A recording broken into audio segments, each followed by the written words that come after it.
नमस्कार शेतकरी मित्र हो, मी Shyamkant Mahajan C bio aesthetic private limited Hyderabad. आज आपण श्री बाबासाहेब बौलासुरे गाव वरखेड तालुका गंगापूर जिल्हा छत्रपती संभाजीनगर यांचा जवळपास 350 झाडांचा पहिल्या बहाराची तयारी करत असताना आज या झाडाने 24 महिने हे पूर्ण केलेले आहे। 1 फेब्रुवारी 2026च्या हिशोबाने आपण या बागेला पहिलं पाणी दिलेलं होतं आणि अतिशय उत्तम प्रकारची सेटिंग आपल्याला पहिल्या 3 महिन्यामध्ये भेटली। सुरुवातीच्या काळामध्ये आपल्याला 60 ते 70% हा नर हा जाणवलेला होता, पण त्यानंतर आपल्याला मादीचं मोठ्या प्रमाणामध्ये प्रमाण हे वाढलेलं। त्यानंतर आपल्याला मधमाशी ही चांगल्या प्रमाणात मिळाल्यामुळे आपल्या या झाडाला 100, 120, 150 पर्यंत आपण सेटिंग ही यशस्वीपणे करू शकलेलो आहे। जमिनीचा प्रकार हा काळा आहे, त्यामुळे आपण खास करून वापसा कंडिशन होती चांगल्या पद्धतीने लक्ष हे दिलेलं होतं।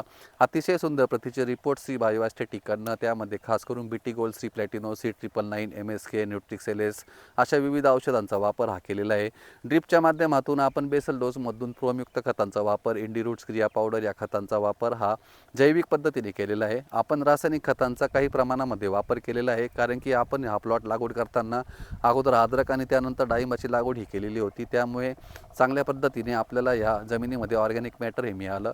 पण प्रॉब्लेम असा झाला की आपल्याला अद्रकीचा ज्या शेतकरी अद्रकीमध्ये डाळिंब लावत असतात त्या ठिकाणी अद्रकीला निमॅटोडचा प्रादुर्भाव हा मोठ्या प्रमाणात दिसत असतो आणि अशा वेळेस ज्या ठिकाणी निमॅटोड हा मोठ्या प्रमाणामध्ये वाढतो त्याचा प्रादुर्भाव डाळिंबाच्या झाडाच्या किंवा मुळीला होत असतो। मुळीमध्ये निमॅटोड वाढला की त्या ठिकाणी आपल्याला मर, विल्टिंग, फ्युझेरियम असे वेगवेगळे नावं आपण म्हणू शकतो। सुरुवातीच्या काळामध्ये एक फांदी ही सुकते निमॅटोडचा जो प्रादुर्भाव असेल, आणि एक फांदी झाल्यानंतर संपूर्ण फांद्या ज्या मुळीच्या असतात त्या झाडामध्ये फ्युझेरियम किंवा विल्टिंगमध्ये कन्वर्शन होत असतं। अशा ठिकाणी आपण ट्रायकिंग, मायक्रोमॅग्नम, फ्लोझो या औषधांचा वापर अजैविक पद्धतीने स्लरीच्या माध्यमातून किंवा ड्रिपच्या माध्यमातून करू शकतो।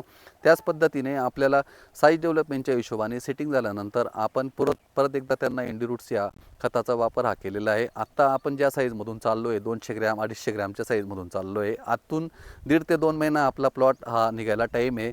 सध्या मार्केटला माल हा म्हणजे फुल किंवा फ्लोमध्ये आलेला आहे, कारण की डिसेंबर जानेवारीचे प्लॉट ही हार्वेस्टिंग ही सुरू झालेली आहे आणि अशामध्ये सप्लाय हा मोठ्या प्रमाणात असल्यामुळे साहजिकच मार्केट रेटमध्ये थोडासा ऑप्टिमम रेटपणा आलेला आहे सध्या तरी। आणि इथून पुढे जे प्लॉट सध्या फेब्रुवारीचे आहेत ज्यांनी पाणी दिलेले आहे ते प्लॉट आपले सप्टेंबर सुरुवातीला किंवा 15 सप्टेंबरच्या आसपास हार्वेस्टिंगला येतील। अशा वेळेस आपण साईज डेव्हलपमेंटच्या हिशोबाने स्लरीच्या माध्यमातून आपण हॅलोचेक, ऑर्गॅनो गोल्ड, नोव्होफॉस, किया पावडर या औषधांचा वापर हा करावा। 8 ते 10 दिवसाला आपण स्लरीचं रिपिटेशन हे करत राहावं, ज्यामुळे आपण पाऊस किती जरी पडला तर जमिनीच्या वापसा कंडिशनवरती मुळीचं प्रोलिफरेशन म्हणा किंवा पेनिट्रेशन हे चांगल्या पद्धतीने झालं पाहिजे। आमुष्याच्या वेळेस आपण नक्की निमॅटोडसाठी औषधे देत असतो, व्हायटिमिडा, स्पायडर मॅक्स, बास्कोन, स्टेम बोररसाठी वापरतोय। तर मामांना विचारेल की साहजिकच आपल्याला रिपोर्ट कसे वाटले आणि आपल्या प्लॉटची कंडिशन आज कशी आहे बागेमध्ये? आपल्या बागेची कंडिशन आज चांगली आहे आणि रिपोर्ट बी चांगले आहे। आता बायो कंपनीचे जे औषध वापरतो का आपण त्या हिशोबाने व्यवस्थित आहे। आज योगायोगाचं ज्यांच्या मार्गदर्शनातून आणि ज्यांच्या प्रोडक्ट उपलब्धतेमधून आपण या प्लॉट या गावामध्ये 8 ते 10 प्लॉट हे डेव्हलप केलेले आहे। श्री जानराव सेठ संतोष ॲग्रो गंगापूर यांच्या मार्गदर्शनातून या प्लॉटची अतिशय चांगल्या प्रकारे ग्रोथ, फुगवण आणि साईज डेव्हलपमेंटच्या हिशोबाने आपण स्टेजच्या हिशोबाने काम करतो आहे।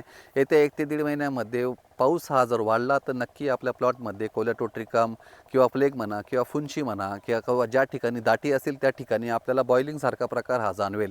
तर अशा वेळेस आपण योग्य बुरशीनाशकांचा वापर हा रासायनिकमधून करावा। ज्या ठिकाणी बॅक्टेरियल ब्लाइटचा प्रादुर्भाव हा अजूनही वाढतोय त्या ठिकाणी निमॅटोडचा प्रादुर्भाव किंवा निमॅटोडचा अटॅक हा 100% असेल। अशा वेळेस आपण निमॅटोडसाठी औषध सोडावं आणि वरून स्प्रेच्या माध्यमातून रासायनिक औषधं न मारता खास करून कॉपर बेस म्हणा किंवा हायड्रोजन पेरॉक्साईड म्हणा अशा औषधांचा वापर शक्यतो डाळिंब उत्पादकांनी करू नये, कारण की आपण 2-5% हानिकारक बॅक्टेरिया मारण्यासाठी 90 ते 95% बेनिफिशियल मायक्रॉब्स हे हायड्रोजन पेरॉक्साईड म्हणा किंवा कॉपर म्हणा किंवा कॉपर हायड्रॉक्साईड म्हणा अशा विविध औषधांचा वापर केल्यामुळे मारतोय।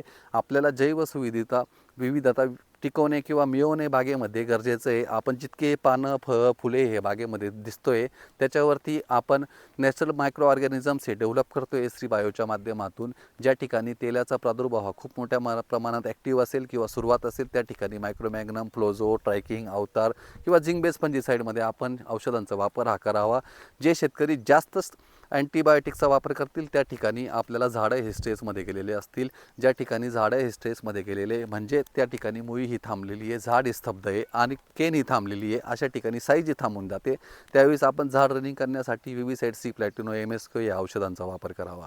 तर मी डाळिंब उत्पादकांना खास करून सूचित करेल की जे शेतकरी बांधवांचे प्लॉट फेब्रुवारी आणि मार्च आहेत आणि आत्ता आपण फ्रूट डेव्हलपमेंट स्टेजमध्ये आहेत आणि अशा वेळेस आपल्याला विविध बुरशींचा प्रादुर्भाव हा भेडसावतोय किंवा आपल्याला साईजचा प्रॉब्लेम येतोय, तर अशा ठिकाणी आपण व्हॉट्सॲपच्या माध्यमातून नक्की संपर्क करावा.